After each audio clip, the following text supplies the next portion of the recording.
Mesdames et messieurs, bonjour et bienvenue à ce webinaire sur notre pèlerinage sur le chemin des sanctuaires, sanctuaire de Notre-Dame-du-Cap et Sainte-Anne-de-Beaupré avec le Père Néhémie Przybinski, frère franciscain. Alors, on est très heureux, il va être avec nous aujourd'hui. Donc, je me présente rapidement. Mon nom, c'est Anne Godbout, directrice générale de Spiritour, un voyager spécialisé dans les voyages de ressourcement et pèlerinage. Alors, notre mission, c'est de permettre à des individus de s'arrêter pour faire le point dans leur vie et se ressourcer et de favoriser la croissance personnelle et spirituelle. Alors, aujourd'hui, on vous présente donc notre pèlerinage à Notre-Dame-du-Cap et Sainte-Anne-de-Beaupré qui a lieu du 10 au 12 septembre 2021. Alors, on espère donc pouvoir vous donner plus d'informations sur ce pèlerinage qui se prépare et on a préparé un magnifique diaporama. Alors, avant ça, je vais vous présenter donc notre conférencier du jour qui va être l'animateur spirituel, l'accompagnateur sur ce pèlerinage. Alors, le Père Néhémie Przybinski, c'est pas son premier pèlerinage avec nous. Il en a accompagné déjà plusieurs en Italie, en Pologne. Il est d'ailleurs originaire de la Pologne.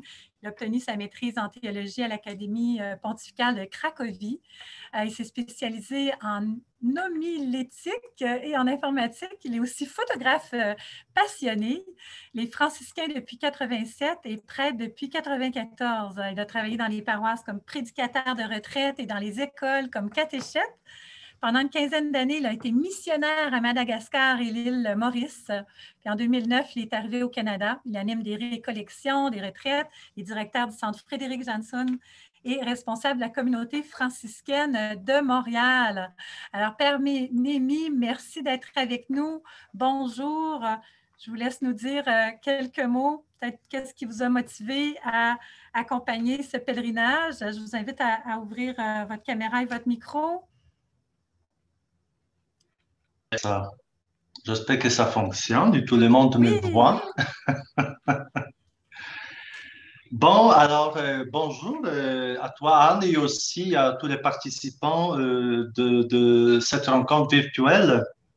Je suis bien content d'animer ce pèlerinage à Notre-Dame-du-Cap, à Sainte-Anne-de-Beaupré, sans oublier aussi notre petit sanctuaire où le père Frédéric Janson est enterré et puis où on trouve sa tombe et puis son petit sanctuaire à Trois-Rivières. Donc, étant donné que je travaille aussi pour sa canonisation, il est déjà béatifié, mais on travaille maintenant pour sa canonisation. Et d'ailleurs, un grand document va être envoyé à Rome pour la congrégation qui s'occupe des cultes des saints, à peu près de 400 pages, en présentant une nouvelle guérison qui peut être un point, je dirais, assez important pour sa canonisation. Donc, on espère que ça va aller assez bien.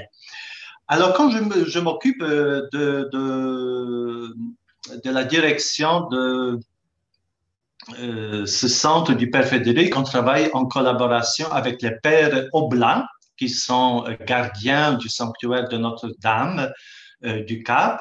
Et aussi, on a travaillé aussi autrefois avec les Pères Rédemptoristes, qui étaient aussi gardiens du sanctuaire de Anne de Beaupré. Évidemment, ça change aussi avec tout ce qui se passe avec la pandémie et puis le manque peut-être de relève. Ben, bon, c'est pas le sujet dont nous voulons parler, mais c'est très important pour nous, chrétiens, pas simplement du Québec, mais aussi de l'extérieur du Québec, qui souhaitent, par exemple, renouveler l'image, de revoir peut-être pour certains pour la première fois, pour certains peut-être pour X fois déjà. Mais c'est une belle occasion d'entrer dans ce pèlerinage spirituel à travers Notre-Dame du Cap, qui est un sanctuaire national. Et puis, tout de suite, je mentionne que dans les sanctuaires nationaux, dans le monde entier, il y a toujours des privilèges qui sont accordés par le pape. Donc, on peut parler bien sûr de toutes sortes d'indulgences qui sont accordées aux visiteurs et aussi aux pèlerins.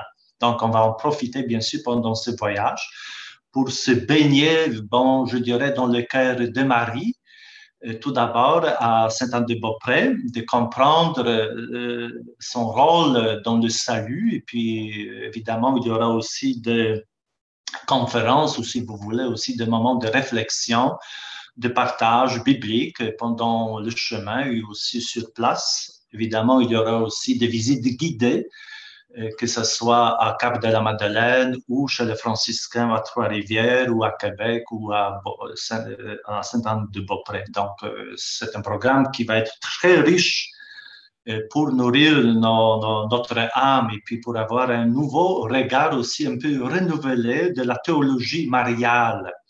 Hein, la présence de Marie dans notre vie, d'autant plus que quand même c'est un sanctuaire qui accueille chaque année de dizaines de milliers de personnes qui viennent un peu de partout. Donc, ce n'est pas juste un sanctuaire pour le Québec, mais aussi pour le Canada, pour toute l'Amérique du Nord. Sans oublier aussi des visiteurs, de pèlerins qui viennent aussi de France et puis d'autres pays. Donc, c'est une belle occasion. Donc, je profite aussi à inviter nos participants aussi à faire connaître ce parcours aux amis peut-être ou à des gens qui cherchent quelque chose pour vivre pleinement l'été. Alors, dans notre parcours, bien sûr, à part le départ de Montréal, donc jusqu'à Trois-Rivières en minibus. Anne va parler évidemment de la question des directives sanitaires, mais on pense que peut-être déjà au mois d'août, au mois de septembre, certaines restrictions pourraient être levées. Alors, ça va nous permettre de voyager d'une façon, bien évidemment, sécuritaire, mais aussi d'une façon, je dirais, d'être dans la proximité les uns des autres, parce que c'est ça ce qui est important. Donc, on arrive au sanctuaire de Notre-Dame du Cap. Donc, il y aura un moment, évidemment, de la visite, de recueillement. Sur chaque lieu, il y aura aussi une possibilité de la célébration eucharistique, pas simplement de visiter, mais aussi de se recueillir. C'est ça, parce que c'est ça le but du voyage, c'est de se recueillir. Et puis, n'oublions pas que ce sanctuaire a été fondé, ou plutôt aussi la deuxième personne qui était au début de la construction de ce sanctuaire marial, c'est le bienheureux Père Frédéric. C'est pourquoi, une fois que la visite est terminée à Cap de la Madeleine, on va se rendre, en quittant cette région, vers Trois-Rivières et vers notre petit sanctuaire du Bienheureux Père Frédéric, où on va avoir accès au musée qui a été renouvelé depuis au moins 2-3 ans, donc avec de nouvelles expositions. Et bien sûr, on pourra aussi célébrer la messe si le temps nous permet à la tombe du Père Frédéric et en même temps, voilà, prier et puis voir la vie des franciscains de Trois-Rivières. Une fois terminé, bien évidemment, on va se rendre à Québec pour avoir la première nuit au Centre de spiritualité des Ursulines. Vous voyez ça présentement sur le diaporama. Alors, c'est un centre également qui accueille beaucoup de gens. Et donc, on va passer la nuit là-bas pour se reposer et puis ensuite, le lendemain, dans notre parcours, on va se rendre sur l'île d'Orléans. Alors, ça va être, je dirais, un peu avant l'automne. Donc, peut-être il y aura déjà quelques petites couleurs de feuilles. Mais ce qui est important, on va voir des vignes, hein, peut-être aussi en passant par cet endroit, on pourra voir, peut-être s'arrêter un petit moment pour admirer la beauté aussi du paysage. Alors, donc, on va passer un petit moment sur l'île d'Orléans, on va découvrir la beauté de cette île, ses richesses historique. Bon, peut-être on pourra aussi passer un petit moment dans cette région. Et puis, de l'île d'Orléans, on va se diriger vers Sainte-Anne-de-Beaupré. Évidemment, quand on parle de Marie, on ne peut jamais oublier sa maman, Sainte Anne. Alors, beaucoup de grâces que les gens obtiennent également par l'intercession de Sainte Anne. Donc, ça vaut la peine aussi d'aller. D'ailleurs, je vous rappelle que c'est le plus grand sanctuaire au monde de Sainte Anne de Beaupré, hein, qui est une patronne aussi des autochtones et puis de patronne des mamans, des grands-mamans et aussi des personnes qui ont toutes sortes de problèmes de santé, prient aussi Sainte Anne. Et d'ailleurs, sur place, on va voir beaucoup de votum, ça veut dire des signes que les gens offrent à Sainte Anne pour avoir obtenu telle ou telle grâce. Donc, on aura aussi des moments de prière, des moments de la visite de ce sanctuaire. Il y a aussi dans le programme le chemin de la croix. Donc, c'est un voyage qui va être un peu exigeant, mais ne vous inquiétez pas, c'est pas au-delà de vos forces, mais en même temps un voyage de ressourcement. Et puis, un moment fort, c'est que dans la soirée, on va voir aussi une procession flambeau au sanctuaire de Sainte-Anne-de-Beaupré. Et puis le lendemain, bien sûr, si on est encore en forme, donc on revient à Vieux-Québec. Il y aura un petit moment aussi pour la visite de cette partie historique de la ville Québec, donc le Vieux-Québec. Toujours, on reste chez les Ursulines pour la nuit. Il y a toujours des ateliers, si vous voulez, ou des moments de réflexion pour mieux nous situer par rapport à la vie de Sainte Anne, de Marie, bien sûr de Jésus. Donc, il y aura vraiment des moments très, très intéressants. Et bien sûr, une petite visite toute gratuite du Vieux-Québec. Bon, la cathédrale aussi, Notre-Dame de Québec. Donc voilà, vous voyez, c'est quand même un programme assez intéressant, très riche. Alors, bien sûr, ça vaut la peine d'en profiter et d'en parler à vos amis pour que ce voyage puisse avoir lieu, parce que tout dépend évidemment de votre participation. Donc, je vous invite fortement à vivre ce voyage. Et bien sûr, il y a aussi le monastère des Augustines, donc c'est là qu'on va passer. Est-ce qu'on va passer? Je ne suis pas trop sûr. La Oui, dernière une visite, on a une belle visite guidée qui termine le parcours spirituel par la visite de l'église historique et le tombeau de la bienheureuse Marie-Catherine de Saint-Augustin au musée des Augustines. Alors, donc, vous voyez, chers participants à cette conférence, on va être vraiment baignés dans les grâces de Dieu. Alors, ben, ça vaut la peine vraiment de participer à ce parcours. Et puis, donc, je serais très heureux de vous voir d'une façon présentielle, pas juste par web. Et puis, qu'on puisse vraiment ensemble vivre ces moments forts. Et puis, évidemment, une fois terminée toute cette visite à Québec, évidemment, chez les Augustines, on retourne à Montréal. Donc, voilà. Bon, c'est de ma part ce que je voulais partager avec vous. S'il y a des questions, vous pouvez toujours taper des questions et ensuite, on pourra vous répondre. Et puis, Anne va maintenant vous parler un petit peu de cette logistique, un peu, je dirais, des affaires un peu techniques de ce voyage. Donc, moi, je m'étais pour l'instant. Merci. Merci beaucoup, Père Némi. Une belle présentation. Alors, peut-être quand même prendre le temps de parler un petit peu de vos, avant que je parle la partie passe à la partie technique, peut-être juste nous parler un petit peu de l'animation spirituelle que vous prévoyez faire pendant le pèlerinage. Pardon, oui. Alors, donc, évidemment que là où c'est possible, parce que bon, évidemment, dans l'autobus, on ne pourra pas célébrer la messe, mais sur place, que ce soit chez les franciscains, donc à la tombe du Père Frédéric, à moins que que les voyageurs ou les pèlerins souhaitent que ça soit euh, à, à Notre-Dame-du-Cap, mais n'importe, mais important que chaque jour, il y aura la possibilité d'avoir une Eucharistie.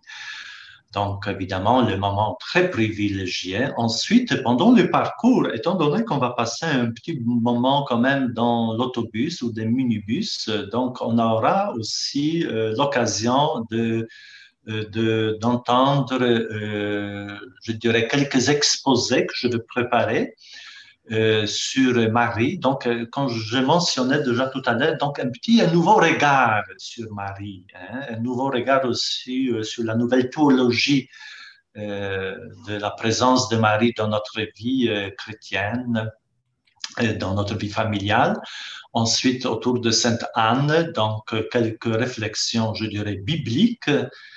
Donc, on aura ça quand même pendant tous ces voyages-là. Il y a aussi des moments de partage. Donc, si toutefois vous voulez me parler d'une façon un peu, je dirais, en privé, je serai là disponible, que ce soit pour l'écoute ou pour un autre sacrement. Écoutez, je serai disponible pour vous.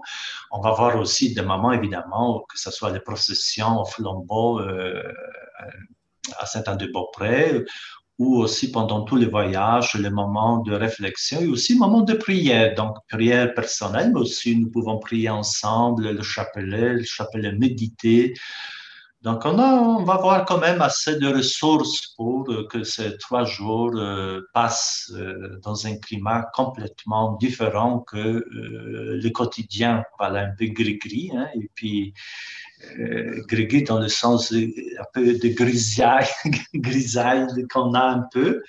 Mais tout va se bien passer, j'ai l'impression. Et puis, voilà, vous serez entre très bonnes mains. Ben, tout d'abord de Marie, de Sainte-Anne, et aussi entre mes mains également. Ah oui, mais ça c'est certain. On a toujours de très beaux commentaires des pèlerins qui partent avec vous. Alors, je suis vraiment pas inquiète. Donc, voilà pour la partie un petit peu plus logistique. En fait, qu'est-ce que vous posez peut-être la question combien ça coûte, qu'est-ce que ça comprend. Alors, vous avez bien sûr toute l'information sur notre site Internet. Mais voilà, je vais prendre le temps de regarder ça avec vous. Donc, on est chanceux parce qu'on a une belle subvention du ministère du Tourisme dont vous allez bénéficier en participant à ce pèlerinage avec nous si vous êtes un résident de la province de Québec. Donc, avec le programme Explore Québec sur la route, donc un programme subventionné. Donc, ça vous permet d'avoir un rabais de 25 sur le voyage. Donc, le tarif régulier, c'est 482,39 par personne. Mais donc, le tarif avec la subvention, ça revient à 361,86. Donc, un rabais de 120 $, ça vaut vraiment la peine. Et puis, vous êtes hébergé en occupation simple, donc chambre privée pour tous les pèlerins.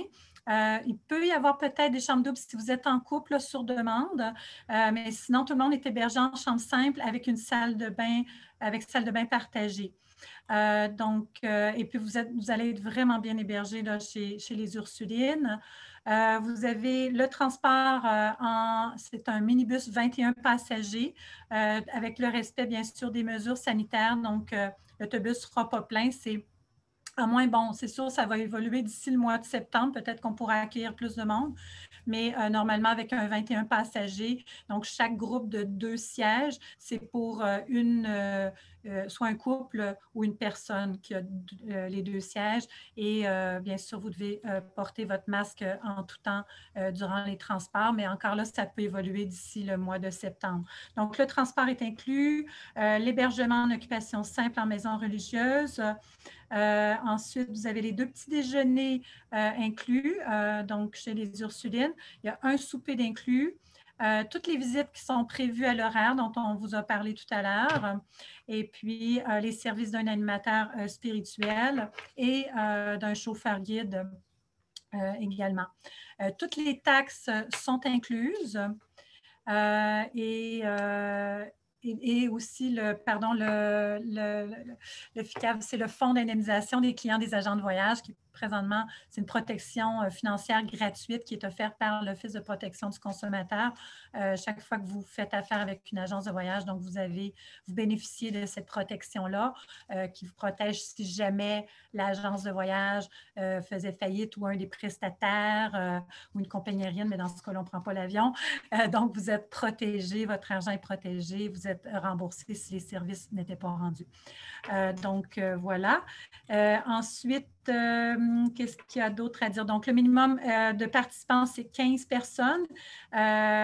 Et puis, voilà, donc on ne peut pas, dépendamment des mesures sanitaires, là, donc on va garder un petit groupe à taille humaine. Ça va être vraiment fraternel. Ce n'est pas un gros groupe de 50 personnes. Là. Ça va être un petit groupe à taille humaine. Alors, ça va être extraordinaire. Vous avez jusqu'au 10 juillet pour vous inscrire. C'est la date limite officielle ou lorsque le nombre maximum de passagers sera atteint. Voilà. Pour vous inscrire, on a une promotion en cours qui s'appelle la promotion Flexibilité COVID-19. Donc, vous pouvez donner un dépôt de 100 $ seulement là, pour réserver votre place. Et puis, le paiement final est dû à 45 jours du départ. Est-ce qu'il y aurait d'autres choses à dire par rapport aux mesures relatives à la COVID? Bien, vous pouvez voyager d'esprit tranquille. On a un plan sanitaire qui est accessible là, sur notre site Internet, qui est mis à jour au fur et à mesure qu'évolue, puis qu'on déconfine, puis que les mesures sont allégées. Et donc, tous les prestataires aussi, les fournisseurs avec qui on travaille, ont signé un engagement de suivre, bien sûr, là, les mesures qui sont en cours.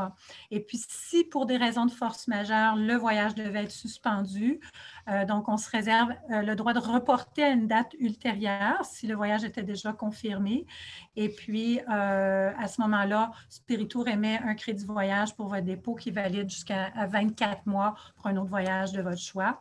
Vous avez aussi l'option d'annuler moyennant les frais prévus aux conditions générales. Mais vraiment, pour le mois de septembre, on n'est pas inquiet. Là, le voyage devrait avoir lieu. Voilà, on est très, très heureux de pouvoir vous offrir ce pèlerinage. J'espère que les explications vont avoir répondu aux questions que vous pourriez avoir, mais n'hésitez pas à nous contacter en tout temps si vous avez d'autres questions. Vous pouvez nous rejoindre sur notre ligne sans frais, 1-866-331-7965. Vous pouvez aussi nous contacter par courriel ou visiter notre site Internet. Alors, merci beaucoup. Père Némi, je vous laisse le mot de la fin. Oui, bien sûr. Alors, merci beaucoup pour cette présentation et aussi pour Anne de donner l'occasion à nos pèlerins de vivre quelque chose d'exceptionnel, spirituel, bien sûr. On a besoin tellement, après presque 2 ans de confinement, on veut vraiment peut-être vivre quelque chose d'une façon présentielle, hein, et puis être pèlerin. Donc, voilà, merci aussi à Spiritour d'organiser toutes sortes de voyages spirituels pour nourrir et puis nous enrichir d'une façon peut-être chrétienne, spirituelle, pour n'importe quelle personne. De toute façon, ce sont toujours des voyages qui sont ouverts à tous. En effet, je dirais aucune limite et aucune distinction entre croyants, non-croyants. Donc, toutes les personnes sont bienvenues pour vivre cette belle expérience. Alors, donc, je vous souhaite évidemment un bel été qui s'annonce très bien. Et puis, mettez dans vos agendas le 10, 11, 12 septembre. Et puis, j'espère que ce voyage pourra avoir lieu et puis qu'on pourra se rencontrer dans ce parcours spirituel. Alors, merci à chacun et à chacune. Et puis, écoutez, de belles vacances à vous tous. Merci beaucoup, Père Némi. Merci. Au revoir.